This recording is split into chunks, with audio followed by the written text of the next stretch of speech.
Muito boa tarde, senhoras e senhores. Hoje é segunda-feira, 20 de maio, e este é o programa da Defenda PM, ao vivo pela TV Osasco e redes sociais. Aqui comigo está o Coronel Ernesto Puglia Neto, secretário executivo da associação. Em instantes, vamos entrevistar a Coronel Helena dos Santos Reis, diretora de Polícia Comunitária e Direitos Humanos da Polícia Militar. Sejam bem-vindos.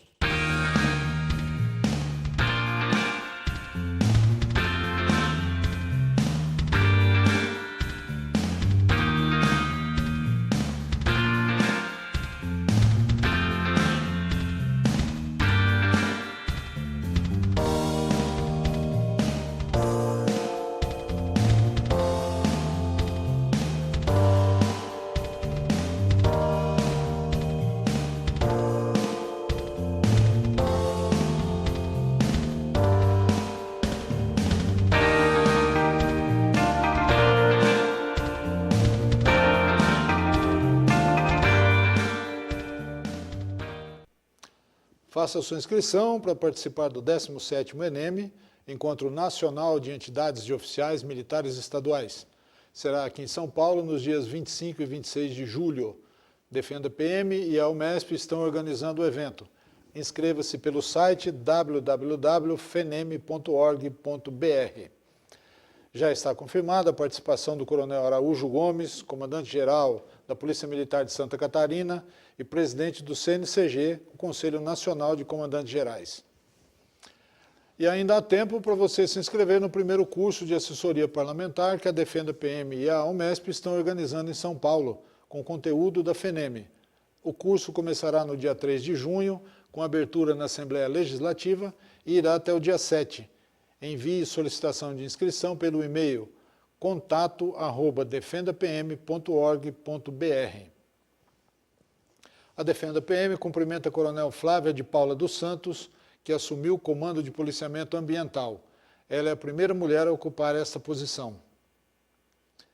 A Defenda continua em campanha salarial desde março. Vários outdoor foram instalados em locais estratégicos, como as rodovias Anhanguera, Regis Bittencourt e Castelo Branco.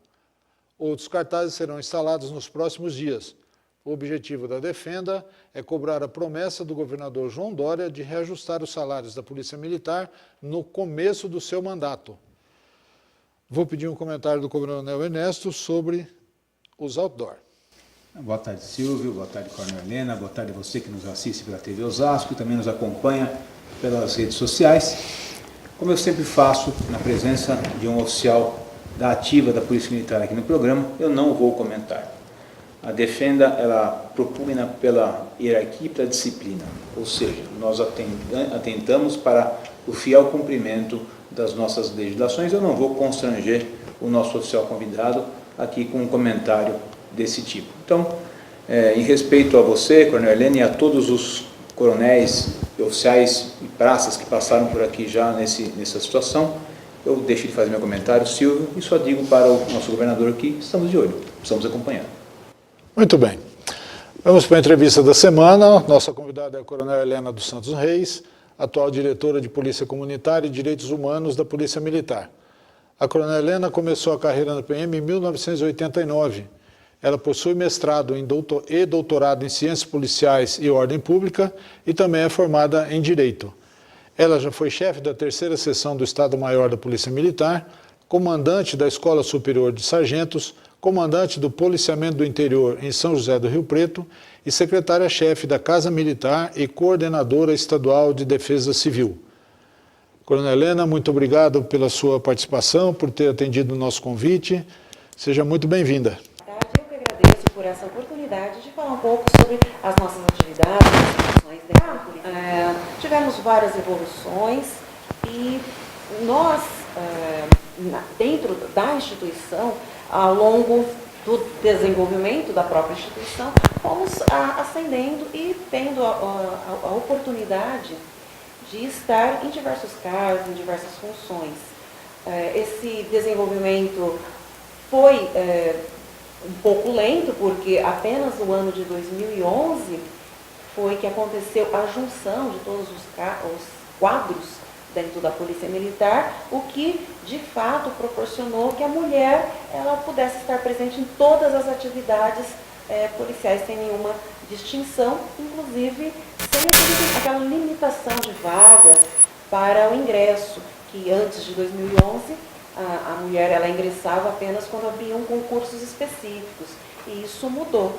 Então, posso dizer assim, que a questão da representatividade dentro da Polícia Militar, ela é bem expressiva. Hoje nós temos cerca de 14% do efetivo da Polícia Militar é composto por mulheres, e esse percentual ele só não é mais expressivo porque, mesmo havendo a abertura e não havendo mais a limitação de vagas para o ingresso de mulheres, ainda é uma carreira buscada mais pelos homens, em razão, acredito, da natureza do trabalho, então, de todas as dificuldades de ser uma mulher policial, conciliar isso com a vida, com a vida familiar e tudo mais.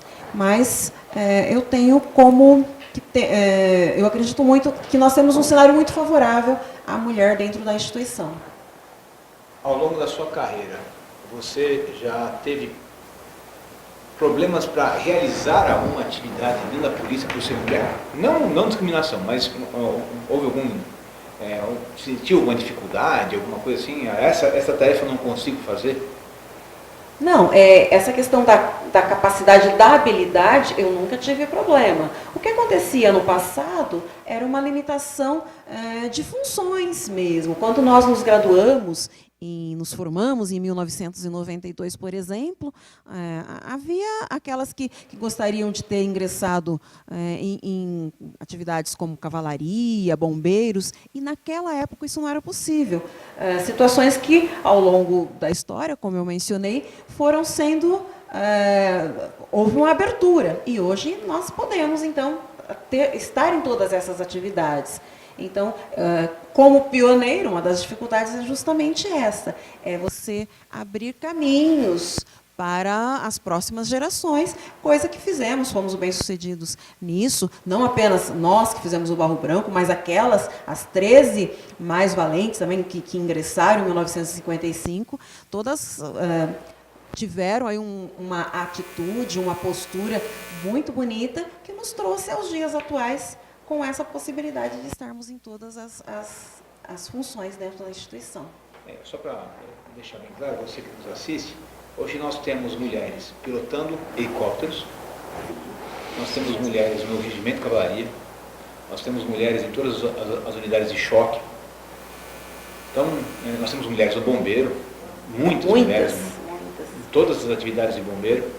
Então, acho que vocês conseguiram efetivamente abrir muitas portas, né? Sim, exatamente. Foram o próprio comando da instituição e os governos que foram se seguindo, eles entenderam essa demanda da própria sociedade inteira, a mulher, porque a mulher, existem até pesquisas a respeito disso, que a produtividade feminina ela é alta, a mulher ela tem o potencial de melhorar o ambiente de trabalho, ela não deixa, em termos de competência, em funções de gestão, e qualquer coisa, qualquer função, atividade que a mulher se disponha a fazer, ela faz com muita qualidade, faz muito bem.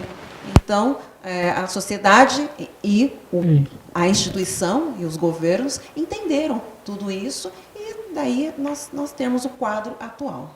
Ao ponto de nós termos tido você uma primeira chefe da Casa Militar num patamar, num status de secretária de Estado. Como é que foi essa experiência? Essa foi uma experiência muito interessante, aprendi bastante nesses 2 anos em que estive à frente da Casa Militar e da Defesa Civil, né, coordenadora estadual de Defesa Civil. É uma função que a gente conhece o governo e as estratégias de gestão mais de perto, e eu tive a possibilidade, junto com minha equipe, de trabalhar em parceria com os municípios, dentro de um sistema de defesa civil que envolve o governo federal, governo estadual e governos municipais, tratando de políticas de prevenção de desastres, capacitando agentes municipais e a própria população para reconhecer as situações de risco e trabalhar em conjunto com o poder público para minimizar a possibilidade de desastres com número de vítimas elevados.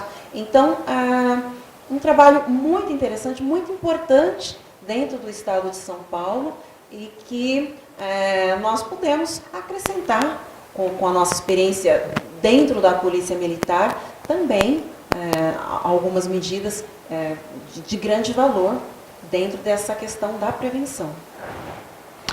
Quando a gente fala assunto defesa civil, a primeira coisa que vem na cabeça é alagamento. No Brasil, esse tem sido um dos problemas mais graves. No estado de São Paulo, não é tão marcante, mas a estiagem, o período da estiagem, ele é também um período muito crítico dentro da defesa civil. Tanto a questão dos incêndios em cobertura vegetal, que se alastram e ameaçam também a vida das pessoas, até com nuvens de fumaça sobre a pista, dificultando o trânsito. Mas o problema mais que salta aos olhos, mais visível, é o problema das chuvas de verão, que acontece primordialmente de dezembro a março e que provoca diversos transtornos à vida, principalmente nos grandes centros urbanos. E que tipo de prevenção é feita durante o ano, justamente para chegar a essa época de chuva? A Defesa Civil, ela trabalha com oficinas preparatórias para a Operação Chuvas de Verão, que é justamente o quê? Capacitar o agente municipal para que ele faça o trabalho o ano todo, não apenas no período mencionado, de dezembro a março, mas que ele faça a vistoria das áreas consideradas de risco, oriente as pessoas, a população, sobre os cuidados, sobre o reconhecimento de uma situação, por exemplo, de rachaduras no imóvel, de um possível deslizamento. A população tem que saber se posicionar e como agir nessa situação. Então, essas medidas, elas acontecem ao longo do ano, e no período mais crítico, nós desencadeamos o que chamamos de planos preventivos de defesa civil, que é uma política pública no Estado de São Paulo de monitoramento 24 horas, tanto dos índices de chuvas, quanto do acumulado. Ou seja, a junção, a equação dessas duas vertentes, tanto o que ainda vai chover quanto o que já choveu, nos dá o índice de risco de determinada comunidade. E aí o poder público faz as interferências necessárias para evitar que pessoas em situação de vulnerabilidade social se tornem vítimas. É claro que tem toda essa questão do planejamento urbano, da remoção definitiva dessas pessoas, mas o que nós temos que pensar, enquanto não acontece essa remoção definitiva, as pessoas precisam estar conscientes, orientadas, atuando em consonância com o poder público, evitando desastres de grandes proporções. E, adicionalmente, nós temos um serviço que é o 40199, que é um serviço por meio do qual qualquer pessoa da população pode cadastrar o número do seu CEP residencial, do seu trabalho, você pode cadastrar mais de um CEP para receber informações da Defesa Civil com antecedência e poder se preparar, deixar aquele local, evitar algumas regiões sujeitas a alagamento, tudo isso em prol da prevenção. Eu vou citar aqui mais uma coisa que foi pioneirismo durante a sua gestão na Secretaria de Segurança, na Secretaria da Casa Militar, que foi justamente a questão dos animais, os maltrato com os animais. Como é que funcionou essa iniciativa? Essa iniciativa, ela partiu do princípio de que o animal, o pet, ele cada vez mais está próximo ao ser humano, é considerado um integrante da família, inclusive alterando a relação do poder público com com os animais e trazendo essa responsabilidade para o poder público de, se é importante, no sentido de que, se é importante para a sociedade, o poder público ele tem que ter esse protagonismo e tem que atuar no sentido de proteger e defender. Então, nós tivemos, foi criada uma subsecretaria de defesa dos animais domésticos, que hoje foi deslocada para a Secretaria da Saúde, mas esse serviço que nós iniciamos, ele tinha em vista também uma interlocução com a sociedade, com os veterinários, os tutores de animais e os órgãos de defesa desses animais. Temos muitas organizações não governamentais que fazem esse trabalho, no sentido de criarmos políticas públicas de defesa. Não se tratou de um serviço meramente de denúncia de maus-tratos, mas de todo um trabalho de orientação, em parceria com outras secretarias, como a Secretaria da Educação, Secretaria da Saúde, Secretaria do Meio Ambiente, por meio da Polícia Ambiental. Nós realizamos uma atividade de verificação de algumas denúncias mais graves, e tudo isso dentro daquele princípio de que, primeiro, temos que educar, formar, capacitar as pessoas para que tenham uma relação mais humanizada com o seu animal. E também trazendo a questão da responsabilidade, da guarda consciente, orientando as pessoas, e inclusive as crianças, de que ter um animal é uma grande responsabilidade e que vai durar 14, 15, até 20 anos, dependendo do tempo de vida de cada animal. Ou seja, você não pode simplesmente trazer esse animal de forma impulsiva, sem ter a consciência do ciclo de vida e de todas as necessidades que esse animal terá ao longo desse ciclo de vida. Alimentação, ambiente agradável, higiene, a questão da saúde do animal e do lazer. Ele tem que estar em boas condições, tem que brincar, ele precisa realmente interagir com o ser humano para que ele tenha qualidade de vida. Então, foram essas as medidas que embasaram essa política e que terá continuidade, mas agora em outra secretaria. Aproveitando o gancho, agora você está na Diretoria de Polícia Comunitária e Direitos Humanos. Puxando a sardinha para o meu lado, já que eu também fui diretor, é um dos grandes desafios da polícia, porque lida com doutrinas de áreas bastante sensíveis, que é justamente a polícia comunitária e os direitos humanos. O que podemos esperar da sua gestão lá à frente dessa diretoria, que é muito importante para melhorar a relação com a comunidade? Nós estamos dando continuidade a projetos muito importantes, iniciados, né, por você e por outros diretores.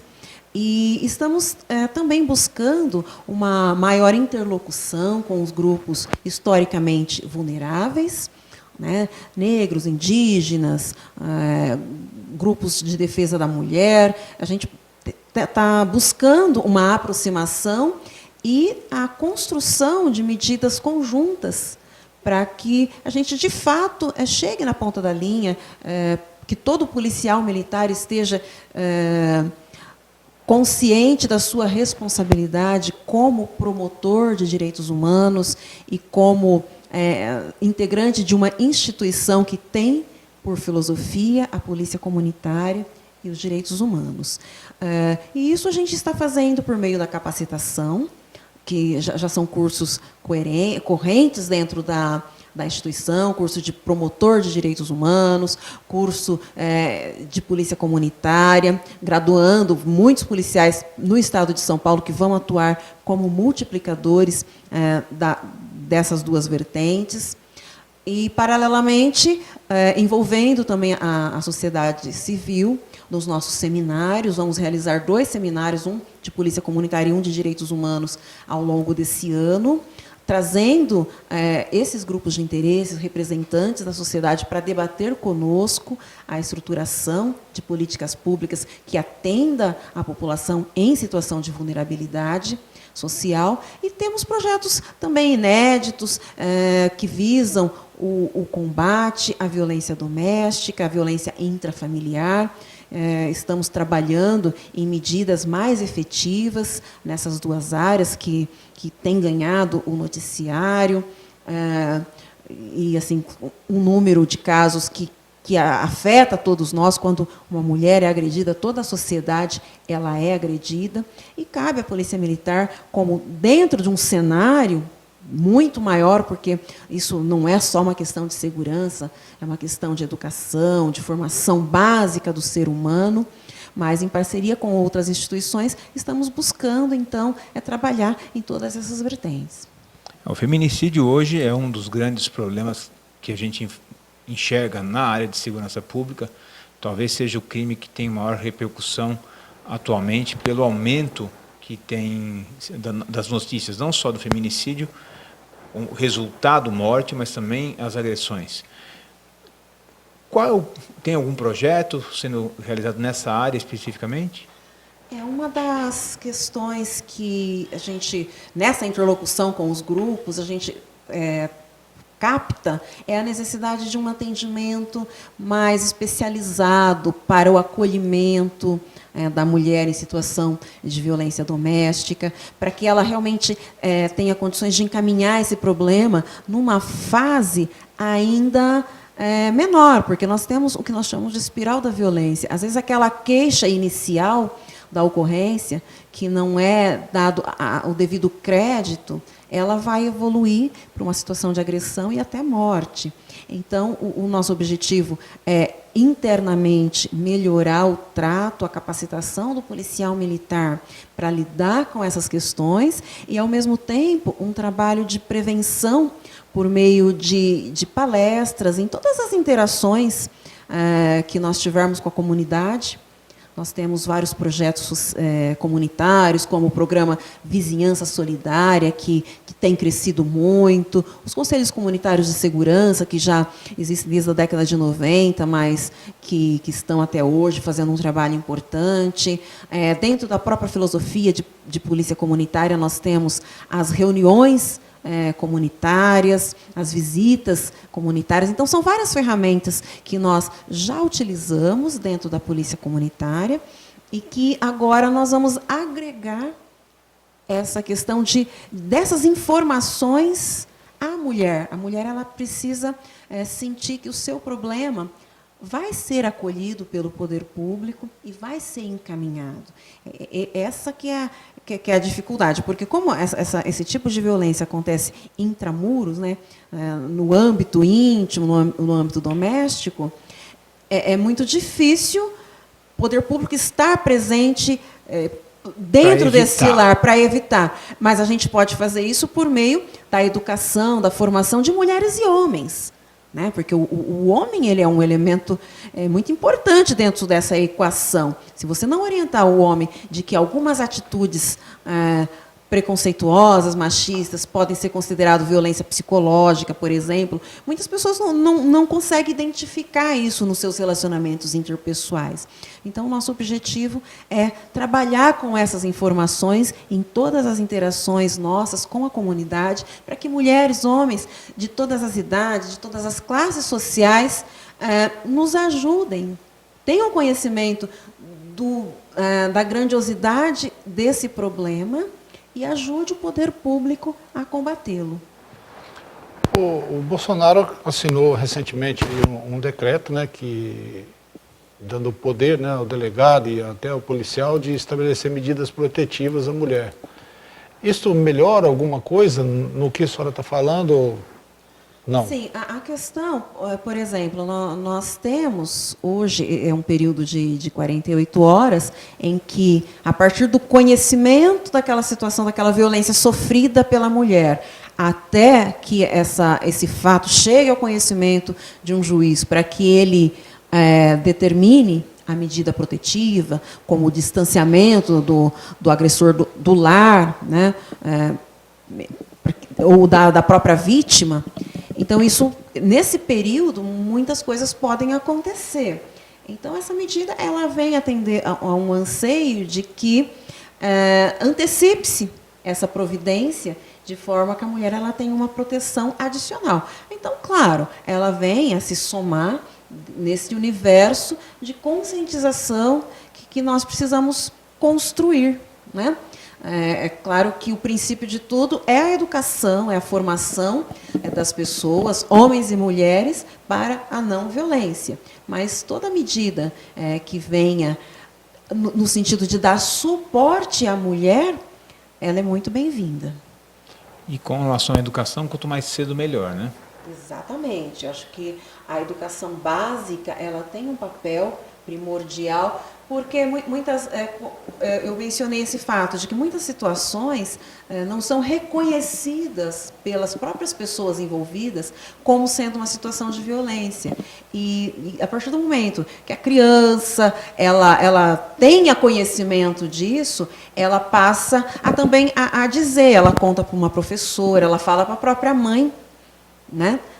Que ela vivenciou ou teve contato com alguma situação que é agressiva, e isso leva à tomada de providências antes que aquela situação se perpetue, né, e cause aí traumas psicológicos para toda a vida. Nesse mesmo sentido, as ações também em relação às próprias crianças, né, que são vítimas muitas vezes de maus tratos, seja dentro de casa como fora de casa, e precisam falar, né? Precisam ter um local adequado para a possibilidade de poder falar, a confiança até no agente público para poder falar isso para o agente público.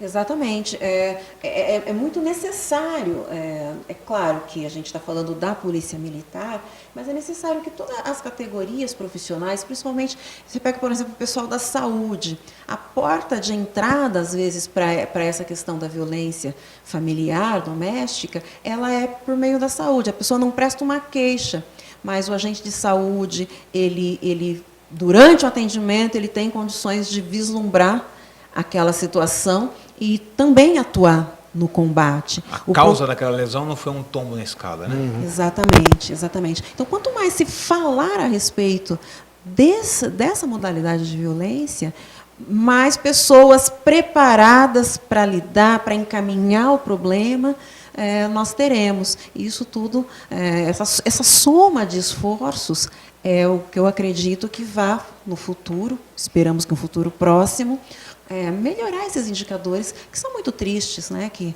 são responsáveis aí pela destruição, realmente, de várias famílias, né? Muitas pessoas aí que são vitimadas ao longo do ano. É uma coisa que entristece a todos, mas a gente tem que partir para a ação. A senhora estava falando também da interface que existe com outros grupos vulneráveis. Eu acho que desde a época que eu estava lá, e a gente percebe que isso não se resolveu ainda de uma forma muito positiva não, mas definitiva. Né? A questão não é positiva ou negativa, mas definitiva. É também a interface com os grupos LGBTIQ. Talvez mais algumas letras que se encaixam aí frequentemente nessa sigla. A polícia tem demonstrado claramente a sua aceitação. Estávamos comentando no intervalo, desculpa, antes do nosso programa, sobre a existência de um policial militar transexual. Isso é uma evolução. Certamente que sim. A Polícia Militar, ela vai evoluindo de acordo com a sociedade, com os novos anseios, com as novas demandas sociais. E essa questão, ela é tratada, né, a questão da diversidade, ela é tratada em todos os cursos da Polícia Militar. O policial que ele ingressa, ele já tem lá no seu curso de formação básica matérias que tratam da questão da diversidade, onde é falado não apenas sobre a legislação, mas sobre o tratamento. Aqui no Estado de São Paulo nós temos uma lei que prevê, né, o uso do nome social, ou seja, aquele nome pelo qual a pessoa se identifica, né? Então, os nossos registros oficiais, eles adotam essa medida, né, de constar o nome social, e nós falamos a respeito disso internamente e buscamos também colher dos grupos representativos os principais problemas, as principais demandas, e trabalhar isso internamente, não apenas nos cursos de formação, mas nós temos vários instrumentos de de interação com o nosso policial. Nós temos os vídeos, treinamento, as instruções continuadas de comando. Então, a questão da diversidade ela é abordada em todos esses momentos. E o nosso objetivo é sempre formar o policial militar atuando no melhor interesse da sociedade, em acordo com a lei. E lembrando que o policial militar vem da sociedade também, né? Exatamente. Ele traz para a instituição, ele traz consigo todos os conceitos, os preconceitos, os valores que ele aprendeu durante toda a vida dele, quando ele é admitido. Então, o nosso papel, enquanto instituição, é desconstruir alguns preconceitos e reafirmar a esse policial militar que ele é um promotor dos direitos humanos e que direitos humanos é de todas as pessoas, sem nenhuma exceção. Como que a senhora avalia se a política que está sendo implementada está dando resultado ou pode dar resultado? Há reuniões com esses grupos vulneráveis para avaliar, para discutir? Como que é feito isso? A Polícia Militar, por meio da Diretoria de Polícia Comunitária e Direitos Humanos, que é a qual eu chefio atualmente, nós participamos de 14 comissões, comitês e outros tipos de agrupamento de pessoas que debatem justamente a evolução das políticas públicas e a sua efetividade.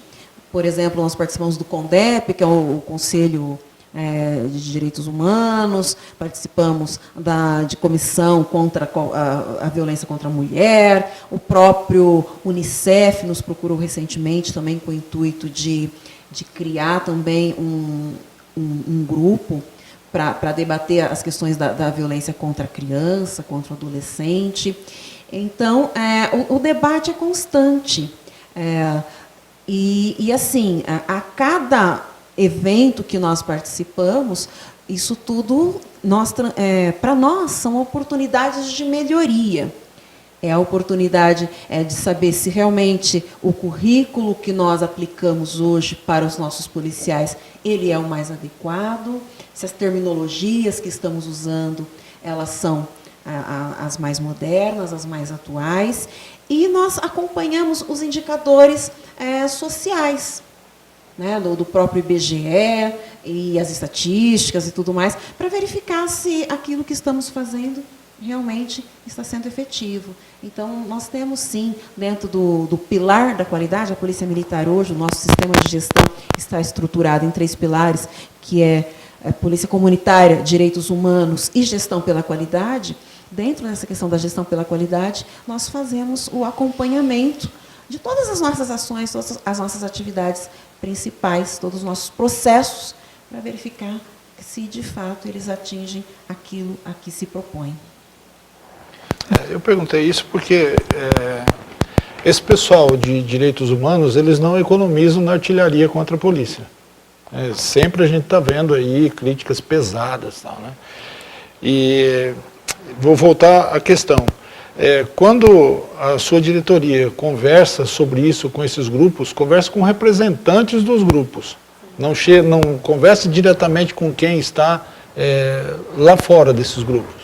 Às vezes, o próprio grupo traz uma pessoa que foi vítima, ou que sofreu alguma ação que ela considerou inadequada ou ilegal. Então, também nós temos a possibilidade de ouvir a pessoa diretamente interessada. E aí nós temos tanto aí não tem filtro nenhum, né? Exatamente. Aí nós temos tanta possibilidade de ter uma ação corretiva, uma apuração sob o ponto de vista penal, inclusive, que nós temos uma corregedoria muito forte, muito atuante, que faz a apuração de todos esses fatos que chegam ao nosso conhecimento, todas as denúncias que aportam dentro da Polícia Militar, ela é averiguada. Então, tanto sob o ponto de vista de apuração e de correção, quanto ao ponto de vista de estruturação de políticas institucionais para lidar de uma forma mais capacitada com todas essas questões. Eu vou voltar um pouquinho, porque você teve várias experiências representando a instituição e até mesmo, às vezes, o próprio Estado em eventos até internacionais.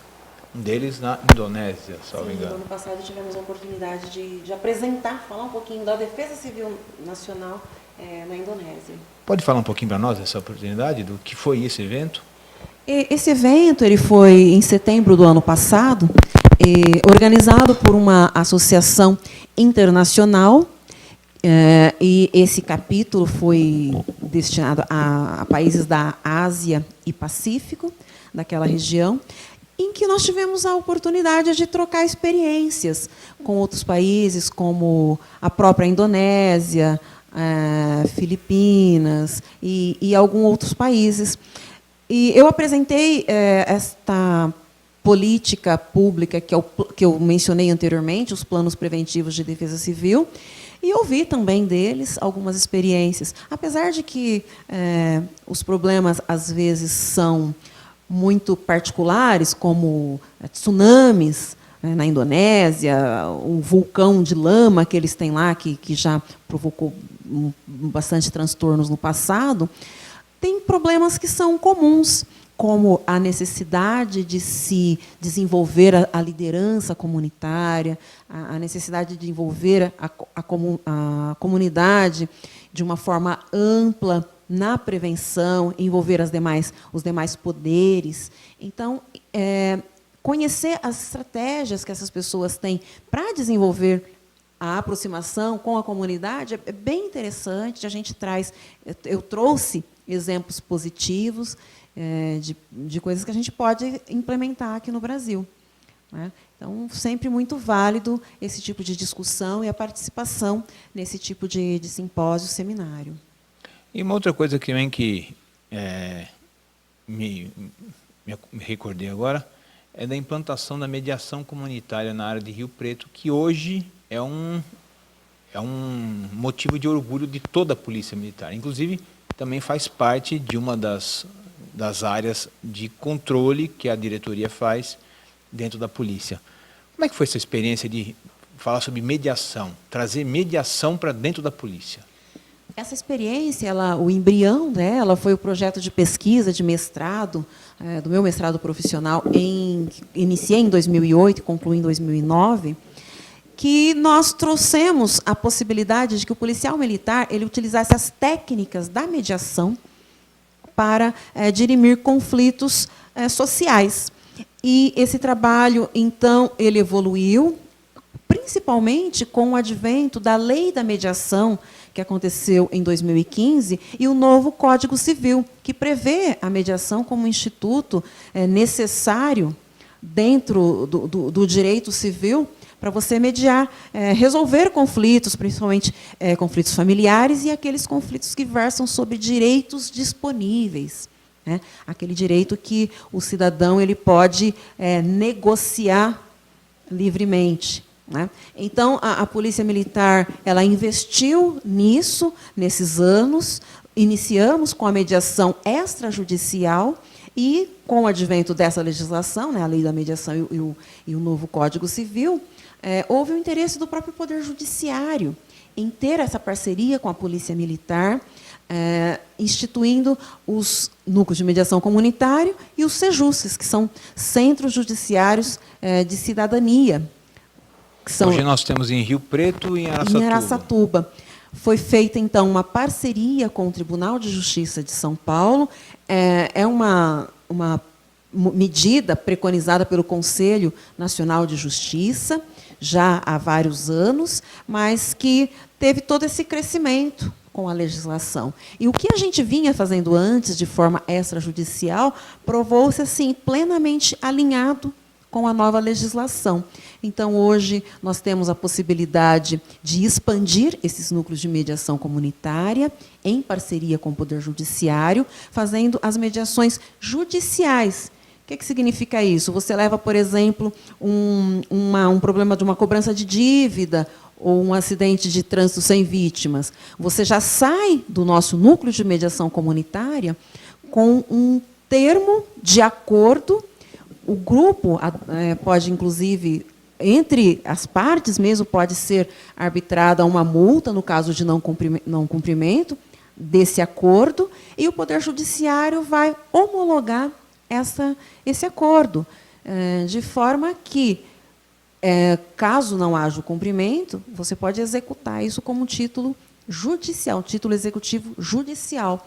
Então, a mediação ela ganha muita força dentro desse novo modelo, e a Polícia Militar também, porque nós verificamos a reincidência muito grande de pequenos conflitos interpessoais que vão se avolumando dentro da espiral da violência e pode também resultar em violência. A partir do momento que nós conseguimos interferir nesse problema, enquanto ele ainda é pequeno, enquanto ele é uma mera discussão, um mero desentendimento, e resolver de forma definitiva esse conflito, nós estamos também, nos aproximamos da comunidade, dentro da filosofia de polícia comunitária, e cultivamos uma cultura de paz, em que conflitos se resolve com conversa, com diálogo. Então, esses dois princípios, aproximação comunitária e cultura de paz, é o que está, de fato, na raiz da mediação comunitária de conflitos. Isso tudo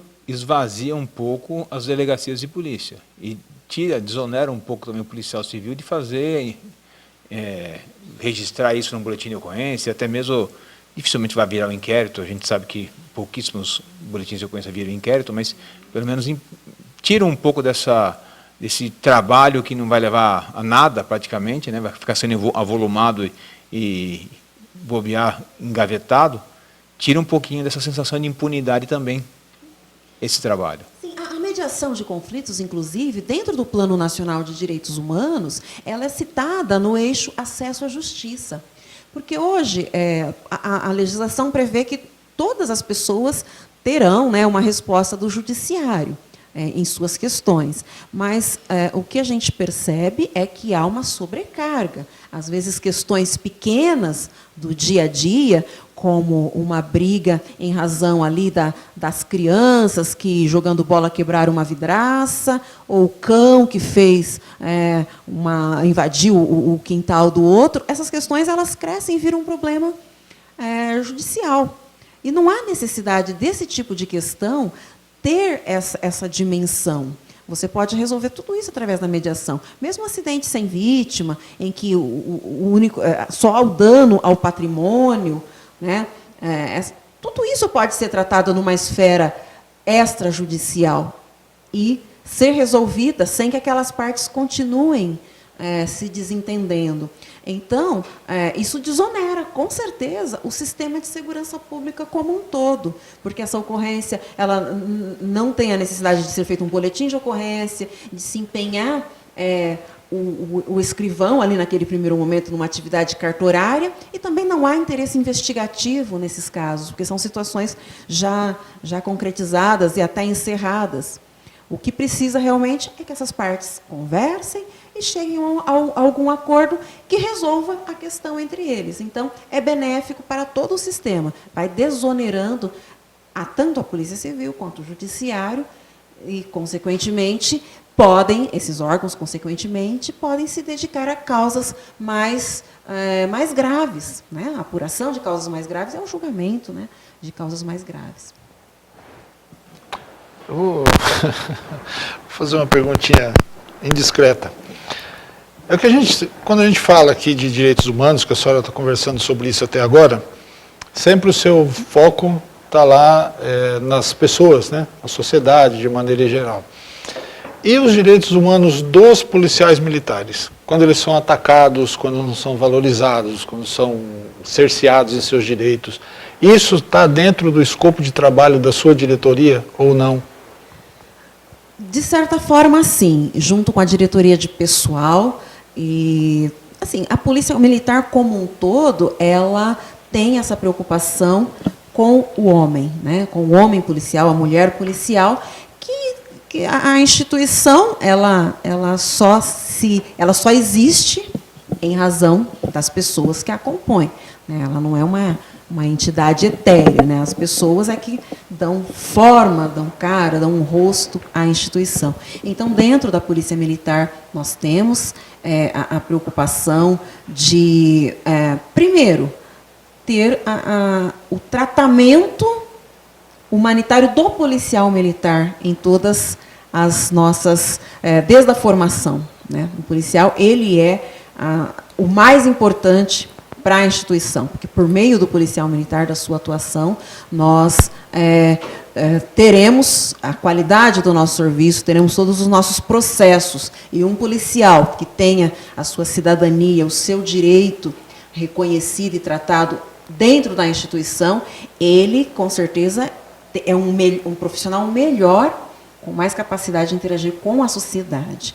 Então, nós tratamos tanto a questão da saúde física e mental do policial militar, a apuração daquelas ocorrências em que ele figura como vítima, o tratamento, o encaminhamento dessas ocorrências.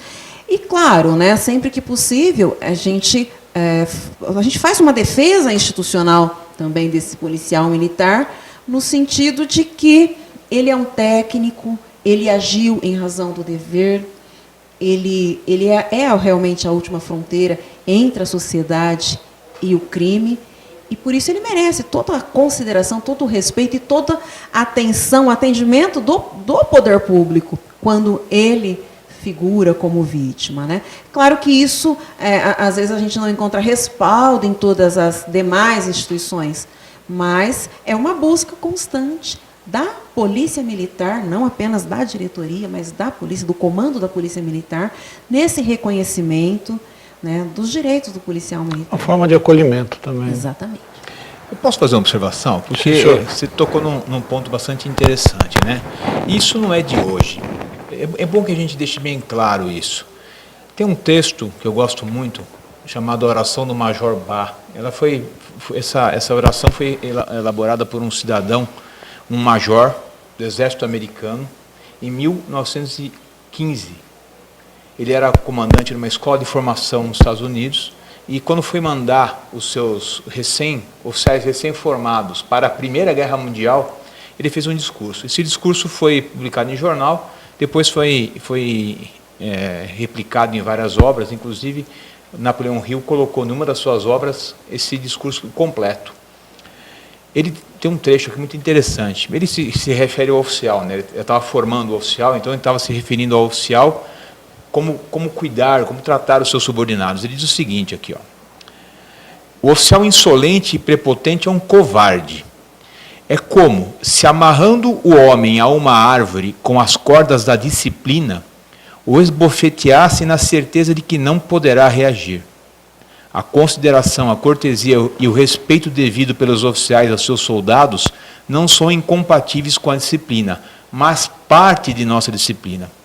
Sem a iniciativa e decisão, nenhum homem pode esperar ser chefe.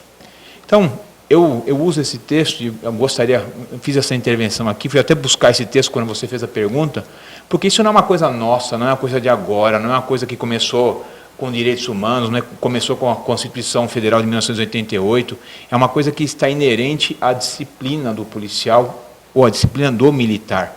O militar não trata o outro com covardia, o militar não usa do seu posto, das suas estrelas, para humilhar o seu subordinado, em hipótese alguma.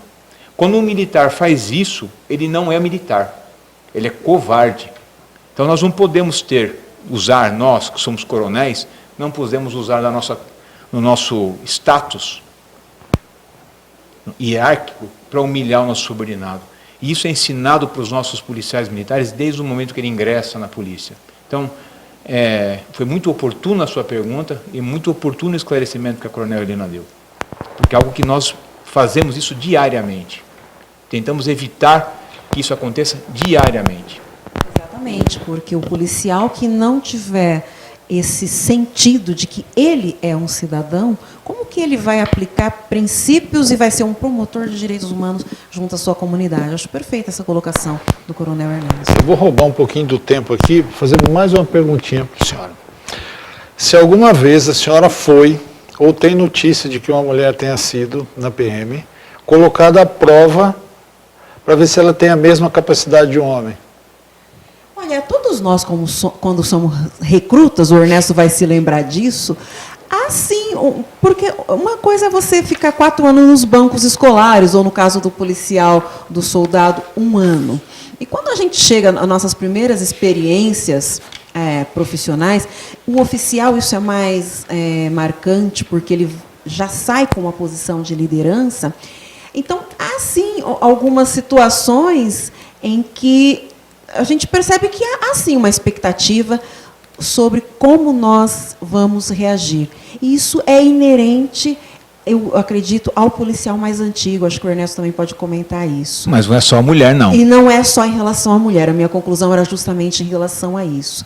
Então, o que nós buscamos na nossa formação, principalmente do líder, isso do oficial e do sargento, nós temos o curso de formação de sargentos também, que passa por uma formação aí, por mais de 6 meses, além da parte online, né? É que as experiências do estágio sejam o mais próximo possível da realidade, já no comando de tropa, já em atividades de gestão, justamente para que ele não se sinta tão pressionado nesse momento, porque é um momento muito decisivo, muito importante, né? Um momento crítico na vida do iniciante, até ele adquirir aquela vivência, né, para lidar com pessoas. Eu acredito que profissionais de todas as carreiras passem por isso, né, de se sentir testado, justamente para saber até que ponto ele é firme, até que ponto ele conhece, até que ponto ele é líder. Então, passamos sim todos por isso, tanto homens quanto mulheres. Muito bem, vamos encerrar mais essa edição do nosso programa aqui, agradecendo muito a presença da Coronel Helena. Muito obrigado por ter vindo. Abrilhantou a nossa TV Osasco aqui e a defenda. Último aviso, perdão.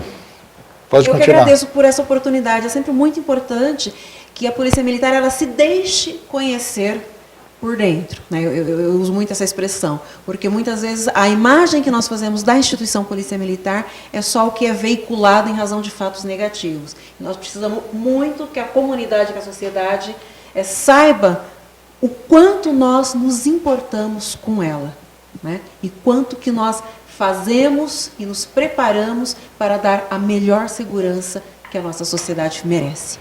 Muito bom. 2 avisos, inscreva-se para o curso de assessoria parlamentar. A gente deve estar aí com uma meia dúzia de vagas ainda em aberto. É um curso muito legal, você vai aprender muito. E participe do ENEM, dias 25 e 26 de julho. Tenham todos uma ótima segunda-feira, boa tarde e até a semana que vem.